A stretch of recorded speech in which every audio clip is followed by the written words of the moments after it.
سورۃ الفاتحہ جو ہے یہ نماز کا رکن ہے. عبادہ بن صامت رضی اللہ عنہ سے روایت ہے کہ رسول اللہ صلی اللہ علیہ وسلم نے فرمایا جس شخص نے سورۃ فاتحہ نہیں پڑھی اس کی نماز ہی نہیں ہوئی. جس شخص نے سورۃ فاتحہ نہیں پڑھی اس کی نماز نہیں ہوئی. اور یہ صحیح بخاری کی روایت ہے. ایک اور روایت مسند احمد کی ہے. ابو ہریرہ رضی اللہ عنہ فرماتے ہیں کہ رسول اللہ صلی اللہ علیہ وسلم نے فرمایا ہر وہ نماز جس میں سورۃ فاتحہ نہ پڑھی جائے وہ ناقص ہے، ناقص ہے، ناقص ہے، مکمل نہیں. امام کے علاوہ مقتدی کو بھی سورۃ فاتحہ پڑھنے کا حکم ہے. نبی صلی اللہ علیہ وسلم کے اصحاب میں سے ایک صحابی سے مروی ہے، کہتے ہیں کہ نبی صلی اللہ علیہ وسلم نے فرمایا شاید تم لوگ امام کی قرات کے دوران قرات کرتے ہو، شاید تم لوگ امام کی قرات کے دوران قرات کرتے ہو.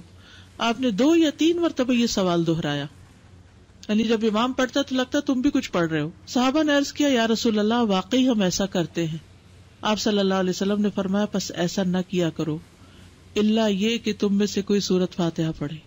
ابو ہریرہ رضی اللہ عنہ سے روایت ہے انہوں نے فرمایا ہر نماز میں قرات کرنی چاہیے.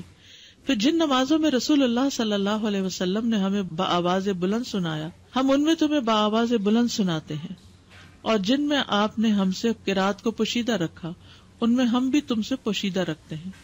اور اگر تو ام القرآن سے زیادہ قرات نہ کرے تو بھی کافی ہے، اور اگر زیادہ پڑھ لے تو بہتر ہے. اس کا مطلب کیا ہے؟ مثلا ظہر کی نماز امام صاحب پڑھا رہے ہیں، انہوں نے اللہ اکبر کی، اب آپ چاہیں تو چاہے چپ رہے چاہے آپ استفتاح کی دعا پڑھیں، لیکن سورۃ فاتحہ تو آپ کو لازمی پڑھنی ہے. اور اس کے علاوہ قرات اگر قرآن کی کوئی سورت پڑھنا چاہتے تو پڑھ لیں، اگر نہیں پڑھ رہے تو بھی امام کی قرات جو ہے وہ آپ کو کافی ہو جائے گی. ٹھیک ہے. اسی طرح مثلا امام بلند آواز سے نماز پڑھا رہا ہے، جہری نماز ہے، اور اس میں جتنی دیر سکوت کرتا ہے، جہاں جہاں خاموش ہوتا ہے وہاں آپ اپنا پڑھ لیں، اور جب سورۃ فاتحہ بلند آواز سے پڑھے گا تو دل میں سورۃ فاتحہ پڑھ لیں، اور جب وہ کوئی اور سورت ملائے گا تو خاموشی اختیار کرے. یعنی یہ نہیں کہ وہ سبح اسم ربک الاعلی پڑھ رہا ہے اور آپ ساتھ پڑھنا شروع کر دیں، یہ نہیں کریں. اس وقت آپ کیا کریں؟ خاموشی سے اس کو سنیں. اسی طرح اگر امام نماز پڑھا رہا ہے اور آپ پہنچے ہیں ذرا دیر سے تو سبحانک اللہ وغیرہ نہیں پڑھے، ڈائریکٹ سورۃ فاتحہ شروع کرے تاکہ آپ کی پوری ہو اور آپ امام کے ساتھ رکوع پہ جا سکیں. اگر آپ نے قرات کا کچھ حصہ نہیں پایا تو کوئی بات نہیں، پھر بھی آپ کی وہ رکعت پوری ہو جائے گی. سورۃ الفاتحہ کی اہمیت اور فضیلت بہت دفعہ آپ نے پہلے بھی پڑھی ہوگی، صرف یاد دہانی اس لیے کرا دیتے ہیں کہ انسان اگر سورۃ الفاتحہ پر بھی توجہ کر لے نماز میں تو باقی نماز میں خشوع آ جاتا ہے. آپ یہ تجربہ کر کے دیکھیے، اگر آپ نے سورۃ الفاتحہ کو کیچ کر لیا نا کہ اس کو غور سے توجہ سے ترجمے کے ساتھ پڑھ لیا، ترجمے کے ساتھ مرادی کے دل میں اس کا معنی دہرا رہے ہیں، تو آپ دیکھیں گے کہ آپ نماز میں ٹک جاتے ہیں، پھر نماز میں فوکس قائم ہو جاتا ہے. لیکن اگر شروع سے ہی دھیان نہیں جمع تو پھر بعد میں بھی دھیان جمانا مشکل ہوتا ہے. 7 مثانی کہا جاتا ہے سورۃ الفاتحہ کو. قرآن مجید میں آتا ہے وَلَقَدْ آتَيْنَاكَ سَبْعًا مِّنَ الْمَثَانِي وَالْقُرْآنَ الْعَظِيمِ، بلا شبہ یقیناً ہم نے آپ کو بار بار دہرائی جانے والی 7 آیتیں اور بہت عظمت والا قرآن عطا کیا ہے. یعنی سورۃ الفاتحہ جو ہے سب سے زیادہ قرآن کا حصہ ہم نماز میں اسی کو دہراتے ہیں، اور کوئی قرآن کا حصہ اتنا نہیں پڑھا جاتا جتنی ریپیٹیشن سورۃ الفاتحہ کی ہوتی ہے، نماز کے اندر بھی اور نماز کے علاوہ بھی. تو اسی لیے اس کو 7 من المثانی، دہرائی جانے والی 7 آیتیں. رسول اللہ صلی اللہ علیہ وسلم نے فرمایا اللہ عز و جل نے ام القرآن فاتحہ جیسی سورت نہ تورات میں نازل فرمائی اور نہ ہی انجیل میں، اور یہی 7 مثانی ہے. اور اللہ تعالیٰ فرماتے ہیں یہی سورت میرے اور میرے بندے کے درمیان تقسیم شدہ ہے، اور میرے بندے کو وہی ملے گا جو وہ مانگے گا. کیسے تقسیم شدہ ہے؟ بہت ہی خوبصورت حدیث ہے یہ.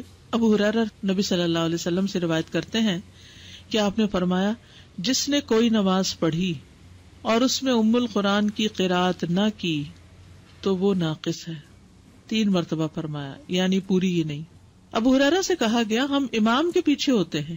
انہوں نے کہا اس کو اپنے دل میں پڑھ لیا کرو، کیونکہ میں نے رسول اللہ صلی اللہ علیہ وسلم سے سنا آپ فرما رہے تھے اللہ تعالیٰ نے فرمایا میں نے نماز اپنے اور اپنے بندے کے درمیان آدھی آدھی تقسیم کی ہے. اور یہاں نماز سے مراد کیا ہے؟ سورۃ الفاتحہ. اور میرے بندے نے جو مانگا وہ اس کے لیے ہے. اور اگر اوور آل اس کو لے تو نماز میں کچھ حصہ اللہ سبحانہ تعالیٰ کی تسبیح ہے، حمد ہے، اور کچھ حصہ دعا ہے. نماز کا مطلب کیا ہے؟ دعا. تو نماز میں یا ہم دعائیں مانگ رہے ہوتے ہیں یا اللہ کی تعریف بیان کر رہے ہوتے ہیں.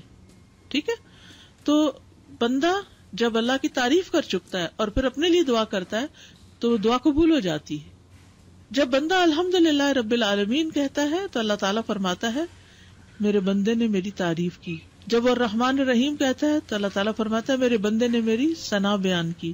جب وہ مالک یوم الدین کہتا ہے تو اللہ تعالیٰ فرماتا ہے میرے بندے نے میری بزرگی بیان کی. یا فرماتا ہے میرے بندے نے اپنے معاملات میرے سپرد کر دیے. پھر جب وہ ایاک نعبد و ایاک نستعین کہتا ہے تو اللہ تعالیٰ فرماتا ہے یہ میرے اور میرے بندے کے درمیان ہے اور میرے بندے نے جو مانگا وہ اس کا ہے. اور جب اہدنا الصراط المستقیم صراط الذین انعمت علیہم غیر المغضوب علیہم ولا الضالین کہتا ہے تو اللہ فرماتا ہے یہ میرے بندے کا ہے اور میرے بندے کے لیے ہے جو اس نے مانگا. پھر ہدایت کیسے نہیں ملے گی؟ انشاءاللہ ہدایت ملے گی کیونکہ اللہ نے وعدہ کر لیا. اب آپ دیکھیے اگر ہم نے اللہ کی تعریف کی اور ہمیں سمجھ نہیں آئی ہم نے کیا کیا، ایسے ہی بس تعریف کر گئے اور دعا مانگتے وقت ہم تھوڑے سے متوجہ ہو گئے تو پھر ہم کیا کر رہے ہیں؟ تو سورۃ الفاتحہ کی ایک خوبی یہ ہے کہ یہ اللہ اور بندے کے درمیان تقسیم ہے. سفیان کہتے ہیں مجھے یہ روایت علاء بن عبد الرحمن بن یعقوب نے سنائی. میں ان کے پاس گیا، وہ گھر میں بیمار تھے. میں نے ان سے اس حدیث کے بارے میں سوال کیا اور انہوں نے مجھے یہ سنائی. اب سورۃ الفاتحہ کی قراءت کا طریقہ کیا ہے، کیسے پڑھی جائے؟ ایک ایک آیت کو وقف کر کے پڑھنا. ام سلمہ سے مروی ہے کہ ان سے رسول اللہ صلی اللہ علیہ وسلم کی قراءت کے متعلق پوچھا گیا تو انہوں نے فرمایا کہ آپ ایک ایک آیت کو وقف کر کر کے پڑھتے تھے. پھر انہوں نے سورۃ الفاتحہ کی پہلی 3 آیات کو توڑ توڑ کر پڑھا، یعنی توڑ توڑ کے یعنی کہ آیت بیچ میں توڑ دی بلکہ ہر آیت پہ وقف کیا. بسم اللہ الرحمن الرحیم الحمد للہ رب العالمین الرحمن الرحیم مالک یوم الدین.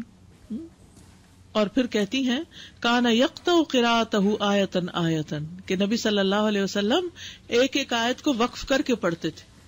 پھر آپ صلی اللہ علیہ وسلم الفاتحہ پڑھتے، آپ اس کی ایک ایک آیت الگ الگ کر کے پڑھتے. بسم اللہ الرحمن الرحیم پڑھتے، پھر رک جاتے، پھر الحمدللہ پڑھتے اور پھر باقی بھی اسی طرح آخر تک. اسی طرح آپ کی تمام قرات تھی. آپ آیات کے اختتام پر رک جاتے اور ایک آیت کو دوسری سے ملا کر نہیں پڑھتے. حضرت عبداللہ بن عباس فرماتے ہیں کہ ایک دن جبریل علیہ السلام رسول اللہ صلی اللہ علیہ وسلم کے پاس بیٹھے ہوئے تھے، کیونکہ یہ آپ کو معلوم ہے نا کہ جب وہ وحی لاتے تھے تو آپ کے پاس بیٹھتے تھے، کہ انہوں نے اپنے اوپر ایک زوردار آواز سنی. انہوں نے اپنا سر اٹھایا، پھر فرمایا یہ آسمان کا ایک دروازہ ہے جو آج سے پہلے کبھی نہیں کھلا. پھر فرمایا یہ ایک فرشتہ ہے جو آج سے پہلے زمین پر کبھی نہیں اترا. پھر اس فرشتے نے آپ صلی اللہ علیہ وسلم کو سلام کیا اور 2 نوروں کی خوشخبری دی اور کہا یہ 2 نور آپ ہی کو دیے جا رہے ہیں، آپ سے پہلے کسی نبی کو نہیں دیے گئے. ایک سورۃ الفاتحہ اور دوسرا سورۃ البقرہ کی آخری 2 آیات. آپ جب کبھی ان دونوں میں سے کوئی کلمہ تلاوت کریں، یعنی سورۃ فاتحہ پڑھیں یا سورۃ البقرہ کی آخری آیات پڑھیں، تو آپ کو طلب کردہ چیز ضرور عطا کی جائے گی، یعنی اس کے بعد دعا قبول ہوتی ہے. صحیح مسلم کی روایت ہے. تو اس سے پتہ چلتا ہے کہ سورۃ الفاتحہ کتنی عظیم سورت ہے اور اس کا پڑھنا کتنا بابرکت ہے، اور اللہ سبحانہ وتعالی نے رسول اللہ صلی اللہ علیہ وسلم پر خاص انعام فرمایا اور آپ کو یہ سورت عطا فرمائی. قرآن پاک میں آتا ہے وَلَقَدْ آتَيْنَاكَ سَبْعًا مِّنَ الْمَثَانِي وَالْقُرْآنِ الْعَظِيمِ کہ ہم نے آپ کو 7 بار بار دہرائی جانے والی آیات عطا کی ہیں، اور اس سے مراد سورۃ الفاتحہ ہی ہے. ایک اور حدیث ہے جو بخاری کی ہے. آپ صلی اللہ علیہ وسلم فرماتے ہیں حضرت ابو سعید سے، یعنی اپنے ایک صحابی سے، آپ نے فرمایا میں تجھے قرآن کی ایک ایسی سورت بتلاؤں گا جو قرآن کی سب سورتوں سے بڑھ کر ہے، اور وہ ہے الحمد للہ رب العالمین، اور یہی ہے وہ 7 آیات جو بار بار دہرائی جاتی ہیں، اور قرآن عظیم جو مجھے دیا گیا. حضرت ابو ہریرہ رضی اللہ عنہ فرماتے ہیں کہ آپ صلی اللہ علیہ وسلم نے فرمایا سورت الحمد ہی ام القرآن ام الکتاب اور دہرائی ہوئی 7 آیات ہیں. یہ ترمذی کی روایت ہے.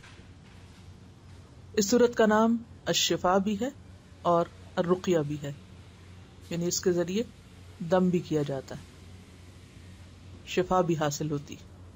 اور ویسے تو قرآن سارے کا سارا ہی شفا ہے،